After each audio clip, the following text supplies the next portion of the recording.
my number 4 is Sherlock Holmes, Consultant Detective. Gary Smith insists you teach him how to play. So, however many of you is... I'm not even sure if there is a play number. It hasn't got to be a minute, Tom. I don't think he actually specified that in his comment, did he? Did he specify that in his 60 comment? seconds, actually. He actually specified 60 seconds. I want to say, but I I don't want to put words into Gary Smith's post. You've eaten into your time here. So there's a group of you. There's no real limit on the group, I don't believe. There doesn't appear to be on this. There doesn't need to be, does there? No, but if it's a 4-player game, you should say it's a 4-player game, shouldn't you? So it's a X number player game. I think we've played it with 4 and 5. But you can play it solo, or I assume with more. Yeah, there's nothing stopping you really. It's commonly a couples game. Yeah. It's a cooperative game, and it is you play the part of some Bow Street runners, and Sherlock Holmes has given you a murder or a crime. It's like to a lesser solve. case while he's doing the real stuff. Yeah. I don't have time for this. I'm going to leave this with you. Yeah, I'm You're gonna those get to the people Bow who Street in the runners. show he talks to for like 3 seconds, like as one of these informants, on the road to like a much bigger, more important case. Yeah, and it's your job. It's the group's job to solve it. You do this by going to see different people and go to different places around London. Using the directory. I was about to say that. Yeah, there's a very nice directory, and there's a very nice, not codex. What would be the word for it? Like directory. Like well, the Choose Your Own Adventure book type thing. Yeah, I can't think of the word because you use the directory to tell you where to go. Then you open it up and read it. That's not the directory, is it? No. But yeah, there's a book. They're almost like story passages. Yeah, there's a book relates to the story passages. It's like if anybody has played Above and Below or Arabian Nights, one of those things. Yeah. There's sections in the book that are like it's exactly about what the book is. That's all I'm. Yeah, that's what I'm saying. The book is basically one of those. Why is it not like that then? Because in both of those games, there's choice at those entries. Yeah, this is strictly story. Yeah, we were just trying to get across. I know what it's the just book is. if someone's not like most of the games that we've mentioned, this would be the game that it's possible. All right, the choice is based on what you. It's just a story. The choice is on where you want to go and which people you want to meet. When you get to those places, the passage there is a full-on just piece of story that you read out, and it will give you information or evidence that will then lead you towards what you hope. So it's exactly like those, but without the choice. Yeah. Well, what you hope will be your final solution. Well, technically, there's no game, is there? There, you know what I mean. Once you've made the choice of who you want to talk to, that's it.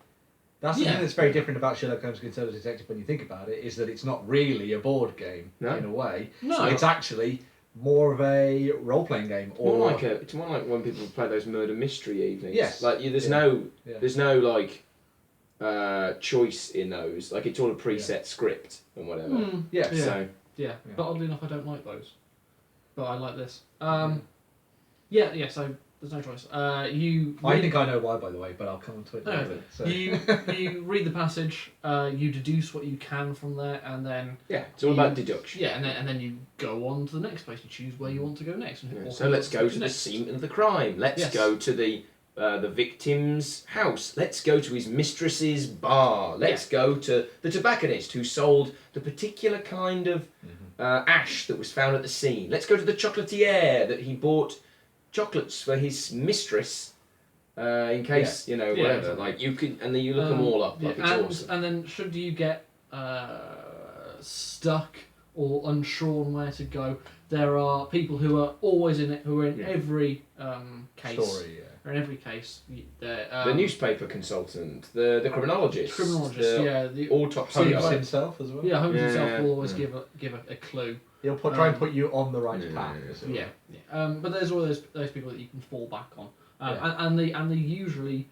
They always have pretty relevant information to the case. There's one or two times where you go see Porky Shinwell, a guy who runs a bar for the underground criminals. And the big information dump is the double-sided Victorian newspaper. Yes. Which I'll grab that while you talk. So every case comes with a double-sided Victorian newspaper. It's the front page of the Times and like page 1 in the Times. Here we go. Ta-da! Double-sided. It is dated, and it's dated at the top as well, because each case follows on from the last in chronologically. So case 2 chronologically follows case 1. They're not necessarily, they're separate, but they do follow one. Yeah, they're all links. So there are things that link. Sometimes you might have to go back to an older paper to find the start of this trail of clues. Never discount the older papers. Yes. So why is this a good game? Your number 4 game. Yeah, my number 4. The reason this got higher than Pandemic Legacy, for me, is because they're both experiences. You buy them knowing that you'll be able to play each part of it once. Yeah, it's hard to replay a case it's a because finite then you know who Yeah, to talk to. you definitely can't replay a case, but if you know the answer, you can't do it. There's potentially some replayability with Legacy, Pandemic Legacy, potentially, because you can play it a I would say different much way. more so. But there's no replayability with this. Once you've done a case, you've done it. That's it. Mm-hmm. You get a score, tells you how good you are, brilliant, and how close to home. That's why I think you prefer this. Going back to the earlier point, more than just the regular parlour sort of murder mystery night, because there is a score element based to this. Maybe. And I think to a certain degree that gets to you because you're like, oh, I really want to I also get think the right answer in the right amount of this, steps, maybe.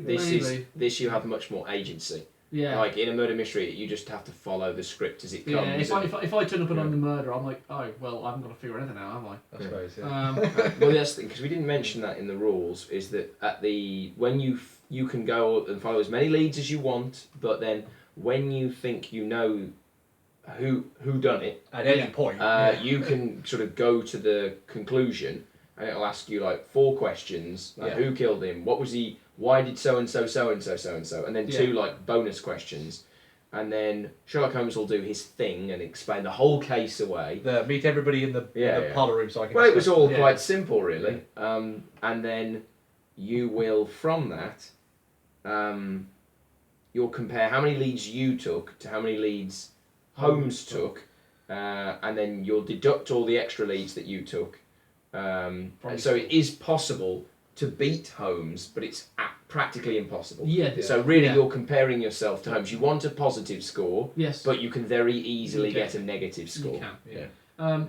And the thing I like about this experience is that after playing it, after the first 2, I'd already decided on who I'm giving this to next. And for me, it is part of the game.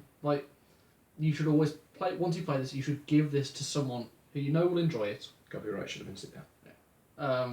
Why? That's what they say. Oh, that's what Quinn's pointedly says. Well, you should give it to someone who's going to enjoy it, and then you let them play through it, and then you combine. You exchange. You share your experience. Yeah, you share the experience. Well, you pass the experience on. It's like, hey, this was a really good read. You should read it. Exactly. It's a book almost. It's like sharing a book. Yeah. Because it's.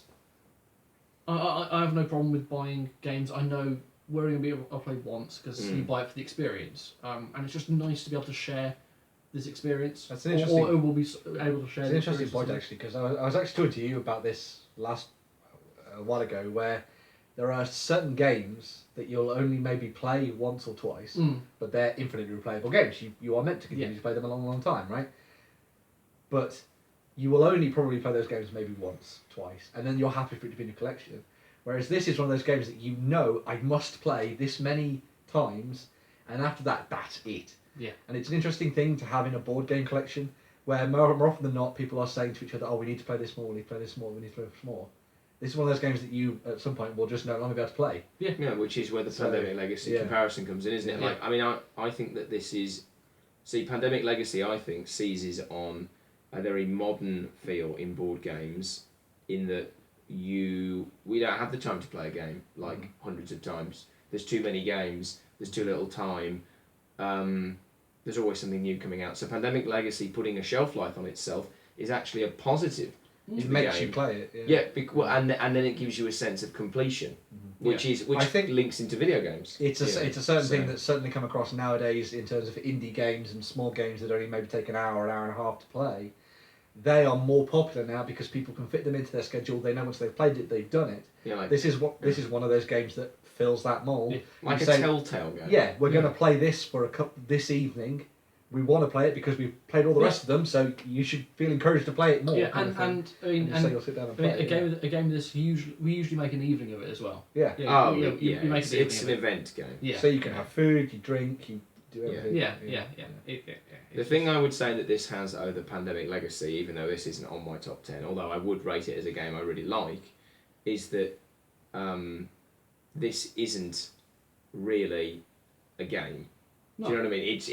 It's completely unique, but it's. It's almost, I think you might say, like a role-playing game. Oh, stop using up all your opinions. This is your number 4 as well. Save something I up. have plenty of things saved up. So. Right. But it's more like a role-playing game. So Mm. you have a dedicated group of people, probably, that you'll play this with. Maybe even three. Maybe it's even 3 people. But it's a lot easier to get to the table than most role-playing games. It fulfills a lot of the same sort of things you had before. You talk about it with other You talk about it with the other characters around the table. You formulate ideas. You problem solve. It's very light for Yeah, I see. I would say that really what you're talking about there, like role play light, is what's it called? Fiasco. Fiasco. Do you know what I mean? Now that it's not have a role-playing game because you don't play a role, so but it's for me this this is that same sort of criteria. This is this would be really good if there's just 2 of you, 3 of you, or 4 of you. But as unique as this is, if I ever meet someone who's played Pandemic Legacy, I feel like I would be able to say, hey, what happened when blah? What happened to you with blah? Yeah. What happened with blah? Whereas with this, the closest thing you could get would be like talking to somebody who read a story. Oh, I thought it was the butler. You thought it was the butler? Oh, we thought it was the stable hand. Other than that, the experience will be akin. Mm. Yeah. Do you know what I mean? The game isn't going to do something different to you.